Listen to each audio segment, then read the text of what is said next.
6 لوگ ان کو مقرر کیا جن کے درمیان شورا ہوگی۔ اس کے بعد فرمایا انی اعلم ان اناسا سیطعنون فی ھذا الامر، میں جانتا ہوں کہ کچھ لوگ اس معاملے میں طعن کریں گے۔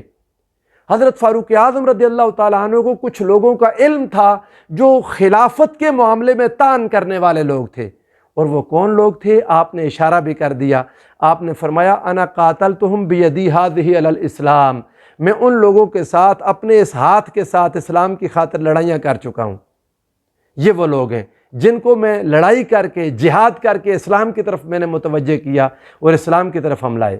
سیدنا فاروق اعظم رضی اللہ تعالیٰ عنہ، ان کو ڈر تھا کہ کچھ لوگ اس کے مخالف جائیں گے، خلافت راشدہ کے،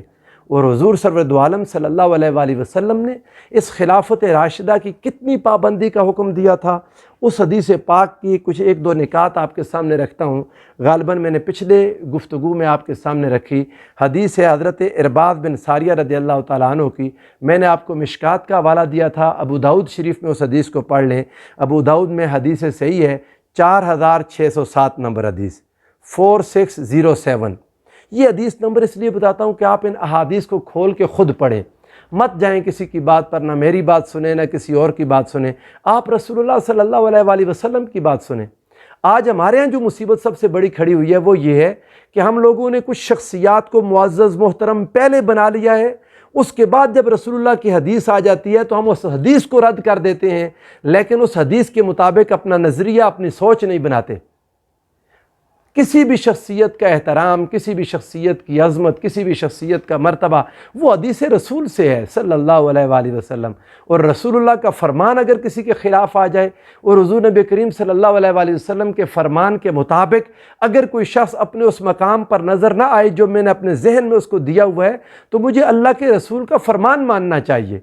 لیکن افسوس ہے کہ ایسا نہیں ہو رہا، ہم لوگ اپنی سوچوں کو حدیث پر غالب کر رہے ہیں، اور حدیث مصطفیٰ صلی اللہ علیہ وآلہ وسلم کو اپنی سوچوں کے تابع کرتے ہیں۔ اور میں نے بڑے بڑے رائٹرز کو دیکھا، وہ احادیث میں وہ تعویلات کرتے ہیں کہ العیاذ،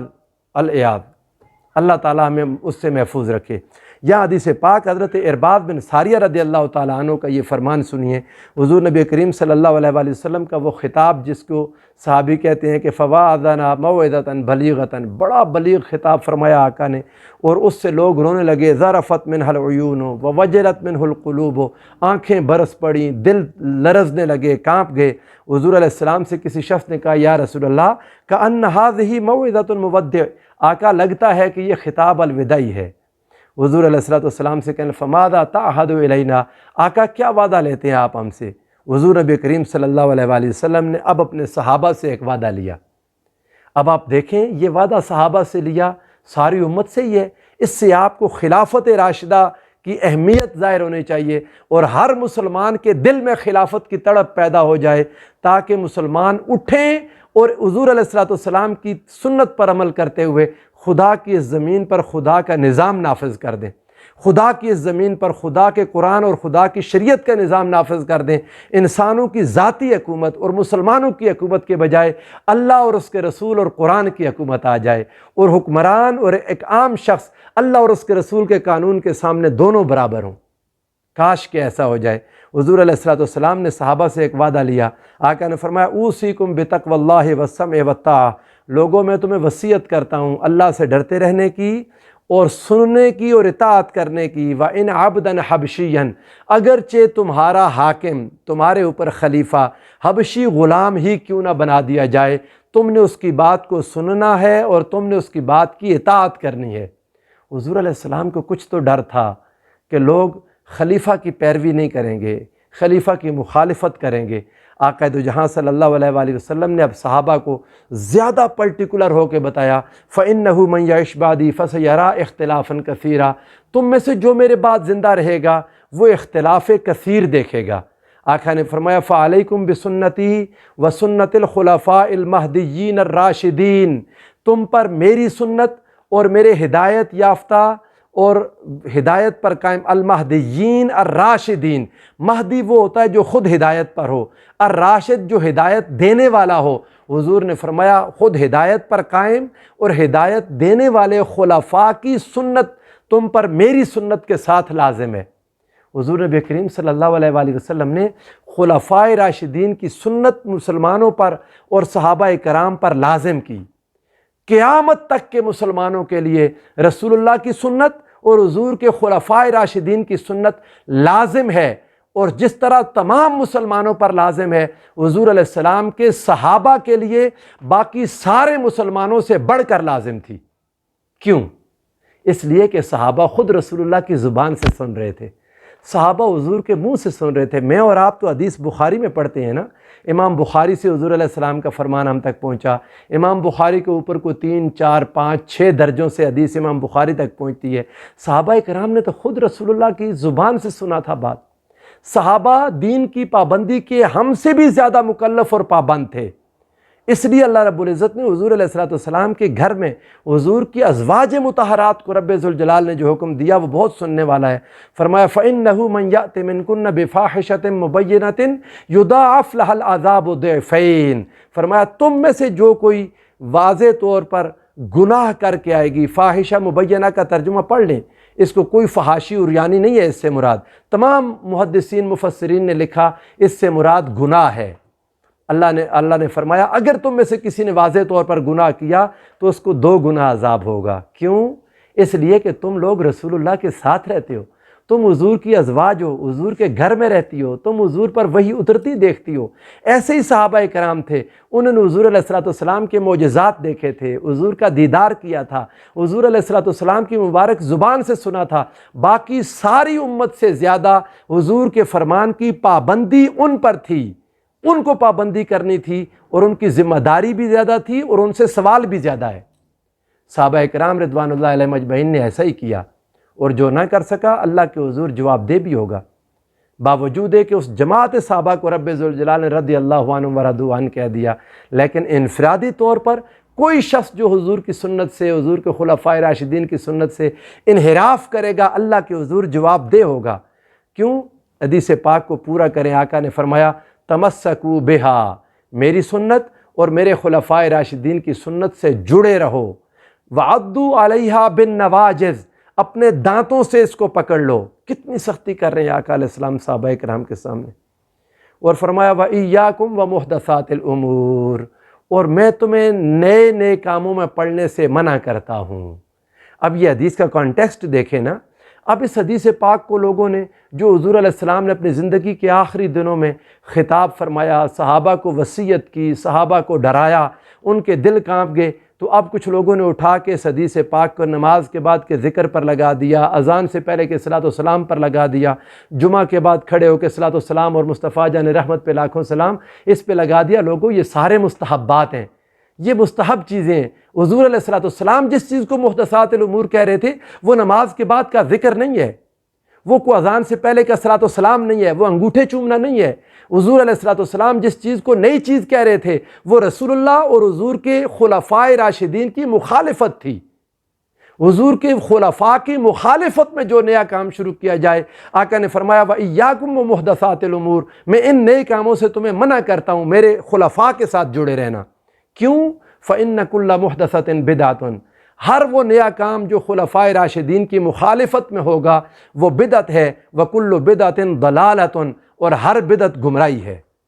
یہ حضور علیہ السلام نے بدعت اس بادشاہت کو کہا تھا جو خلافت راشدہ کو مٹا کے آئے گی، جو خلافت راشدہ کے مقابلے میں آئے گی۔ اور یہی وجہ ہے، آپ پڑھیں حدیث سفینہ، حضرت سفینہ رضی اللہ تعالیٰ عنہ کی یہ حدیث پاک، اس کو میں آپ کو ریفر کروں گا۔ امام ابو داؤد کی حدیث پاک، حدیث نمبر 4646، 4646، امام ترمذی کی حدیث 2226، 2226، اور مسند امام احمد بن حنبل کی حدیث 12039، 12039 نمبر حدیث۔ آپ جب ان کو پڑھیں گے تو ابو داؤد کی حدیث میں ہے کہ راوی کہتے ہیں کہ بنو زرقا، بنو امیہ جھوٹ بولتے ہیں کہ وہ خلیفہ ہیں، اور یہ الفاظ اور یہ کہ حضرت علی کو وہ خلیفہ نہیں مانتے، یہ جھوٹ ہے۔ سیدنا علی خلیفہ ہیں، حضرت سفینہ نے گنتی کر کے بتا دیے، اتنے سال اتنے سال اتنے سال اتنے سال، جو میں نے پچھلی گفتگو میں آپ کے سامنے کر بھی دیا۔ اور یہاں پر امام ترمذی نے حدیث میں لائے اس حدیث پاک میں، جو حدیث پاک 2226 نمبر ہے، کہ بنو امیہ جھوٹ بولتے ہیں کہ وہ خلفاء ہیں۔ وہ خلفاء نہیں ہیں، بل ہم ملوکن، وہ بادشاہ ہیں، شر الملوک، بدترین بادشاہ۔ کسی ایک محدث نے، کسی ایک فقیہ نے حضرت معاویہ کی حکومت کو آج تک خلافت راشدہ میں شامل نہیں کیا، نہ انشاءاللہ کوئی قیامت تک کر سکتا ہے۔ کرتے رہے وہ سیاست معاویہ زندہ باد، جس سیاست سے خلافت راشدہ ختم ہو گئی، جس سیاست سے رسول اللہ کی قائم کردہ خلافت، دعا کریں اللہ تعالیٰ انہیں اس پر رحم فرما دے، بچ جائیں وہ، بجائے اس کے کہ آپ اس سیاست کو زندہ کریں جو خلافت راشدہ کو زندہ کر دے۔ وہ سیاست جس سے مصطفیٰ کریم کی خلافت راشدہ، خلافت علی منہاج النبوہ آ جائے، جس کی خاطر امام حسن اور امام حسین نے قربانی دی، اور جس کی خاطر مولا کائنات مولا علی المرتضیٰ لڑتے لڑتے شہید ہو گئے۔ افسوس کی بات ہے، عجیب و غریب، امت میں دو بڑے گروہ بنے، ایک اہل تشیع، ان کو خلافت کے ساتھ کسی قسم کی کوئی ہمدردی نہیں، حالانکہ ان کے پہلے امام، ان کے دوسرے امام، ان کے تیسرے امام اسی خلافت کی خاطر قربانی دے کے دنیا سے گئے ہیں۔ مولا کائنات بھی خلافت کو بچاتے ہوئے شہید ہوئے، امام حسن مجتبیٰ بھی خلافت کی خاطر شہید ہوئے، امام حسین بھی خلافت کو بچاتے ہوئے شہید ہوئے، اور آج اہل تشیع کو اس سے محبت ہی نہیں، اس خلافت راشدہ سے۔ اور جو اہل سنت اپنے آپ کو خلفائے راشدین کے اتباع میں کہتے ہیں، انہیں پرواہ ہی نہیں، حضور کی خلافت ختم ہو گئی، جس نے ختم کی وہ بھی زندہ باد، اور ختم کرنے والے کو بھی ثواب ملے گا، اور خلافت ختم ہونے پر بھی خوش ہیں، بلکہ اس دن کو، جس دن خلافت ختم ہوئی اور صلح ہوئی امام حسن مجتبیٰ اور معاویہ کے درمیان، اس دن کو انہوں نے پورا وہ عام الجماعہ بنا لیا، اجتماع کا سال، خوش ہو گئے۔ ایک بھائی نے اپنا حصہ چھوڑ دیا، دو بھائی لڑ رہے تھے، ایک کا حق تھا، دوسرا ناحق لڑ رہا تھا، جس کا حق تھا اس نے اپنا حق چھوڑ دیا اور لوگ خوش ہو گئے۔ آئیں اس طرف، اللہ کرے حضور کی امت کو جاگ آئے کہ ہم نے حضور کی خلافت راشدہ کو بحال کرنا ہے، ہم نے حضور کی اس حکومت کو بحال کرنا ہے جس کی خاطر خود رسول اللہ نے قربانیاں دیں، جس کی خاطر ابو بکر و عمر عثمان و علی نے قربانیاں دیں، جس کی خاطر امام حسن و حسین نے قربانی دی، جس کی خاطر میرے حسین نے کربلا سجا دیا، جس کو بچانے کے لیے میرے امام حسین نے اپنے علی اصغر علی اکبر کا خون بہا دیا اور پھر اپنا سر نیزے پہ چڑھا دیا۔ حضور سرورد عالم صلی اللہ علیہ وآلہ وسلم کی اس حدیث کو سنیں، ابو داؤد کی میں نے آپ کو بتایا 46، ترمذی کی 22 اور 26، یہ حدیث پڑھ لیں، اور مسند امام احمد بن حنبل کی حدیث کا کوئی تھوڑا سا ٹیکسٹ پڑھ کے میں اس مضمون کو آج یہاں مکمل کرتا ہوں۔ آئندہ سال محرم الحرام میں انشاءاللہ العزیز اس کی آگے چوتھی، پانچویں، چھٹی قسط جتنا اللہ کو منظور ہوا میں آپ کے سامنے بیان کر دوں گا۔ مسند امام احمد بن حنبل کی حدیث نمبر 1239، حضرت عبد الرحمن بن ابی بکرہ رضی اللہ تعالیٰ عنہ وہ بیان کرتے ہیں کہ میں اپنے والد کے ساتھ شام حضرت معاویہ کے دربار میں گیا، تو حضرت معاویہ اتنے زیادہ خوش ہوئے ہمیں وہاں پا کر، ان کے ساتھ زیاد بھی تھا، ابن زیاد، تو وہ کہتے ہیں کہ بہت خوش ہوئے، ہمیں کسی وفد کو مل کر اتنے خوش نہیں ہوئے ہوں گے جتنا وہ ہمیں مل کر خوش ہوئے۔ جب وہ ملے تو میرے والد کے ساتھ حضرت ابو بکرہ سے انہوں نے کہا کہ آپ ہمیں کوئی حدیث سنا دیں۔ عبد الرحمن بن ابی بکرہ کہتے ہیں کہ میرے والد گرامی نے ان کو سنایا کہ رسول اللہ صلی اللہ علیہ وآلہ وسلم کو سچے اچھے خواب بہت پسند تھے۔ طویل حدیث ہے جس میں وہ کہتے ہیں کہ حضور نبی کریم صلی اللہ علیہ وآلہ وسلم صبح کی نماز کے بعد لوگوں سے کہتے تھے کسی کو اگر اچھا خواب آیا تو وہ مجھے سنائے، پھر حضور اس کی تعبیر بھی فرمایا کرتے تھے، صحابہ کرام سے سنا کرتے تھے۔ ایک شخص نے آ کے حضور علیہ السلام کو ایک خواب سنایا، عبد الرحمن بن ابی بکرہ کے والد سنا رہے ہیں حضرت معاویہ کو کہ ایک شخص نے ایک خواب سنایا کہ یا رسول اللہ صلی اللہ تعالیٰ علیہ وسلم، میں نے دیکھا کہ ایک ترازو لگا ہے، اس ترازو میں پہلے آپ کو اور ابو بکر کو تولا گیا تو آپ کا وزن یا رسول اللہ آپ حضرت ابو بکر سے بھاری ہوئے، پھر اس کے بعد ابو بکر اور حضرت عمر کو تولا گیا تو حضرت ابو بکر عمر پر بھاری ہوئے، وزنی ہوئے، پھر حضرت عمر کو حضرت عثمان کے ساتھ تولا گیا تو حضرت عمر وزنی ہوئے، پھر اس کے بعد انہوں نے کہا کہ ترازو اٹھا لیا گیا، اور انہوں نے حضرت معاویہ نے پوچھا اس کی تعبیر تم نے کیا کی؟ تو وہ کہتے ہیں حضرت عبد الرحمن بن ابی بکرہ کہ میرے والد نے کہا کہ ہم اسے خلافت نبوت سمجھا کرتے تھے۔ یہاں اس حدیث میں تھوڑی سی چیز ایڈ کر دوں، کبھی چونکہ وقت نہیں ہے تفصیل آئی تو میں بتاؤں گا، ممکن ہے کہ صحیح واقعہ میں حضرت علی اور حضرت عثمان کے وزن کا ذکر بھی ہو، لیکن لوگ یہ صحیح حدیثوں سے یہ بات ثابت ہے، لوگ حضرت معاویہ کے سامنے ایسا ذکر بعض اوقات چھپا لیتے تھے۔ حضرت سعد بن ابی وقاص کی طرح بہت کم لوگ ہوتے تھے جو حضرت معاویہ کے سامنے بھی مولا کائنات مولا علی المرتضیٰ کرم اللہ وجہ الکریم کی شان بیان کرتے تھے۔ یہ کم لوگ تھے۔ بہرحال وہ حالات ایسے ہی تھے، وہ صحیح حدیثیں آپ کے سامنے کبھی وقت آیا تو انشاءاللہ رکھ دوں گا۔ اس بات پر جب یہ حدیث سنائی، انہوں نے کہا کہ ہم اسے خلافت نبوت سمجھتے تھے، اس کے بعد ہمارا کہنا یہ ہے کہ جب ترازو اٹھ گیا پھر ملک اور بادشاہت ہے، اللہ جسے چاہے دے دے۔ حضرت معاویہ کہتے ہیں، ادھر حماد راوی جو ہیں وہ کہتے ہیں فساءہ، یہ بات حضرت معاویہ کو بری لگی، اس بات کو انہوں نے پسند نہیں کیا،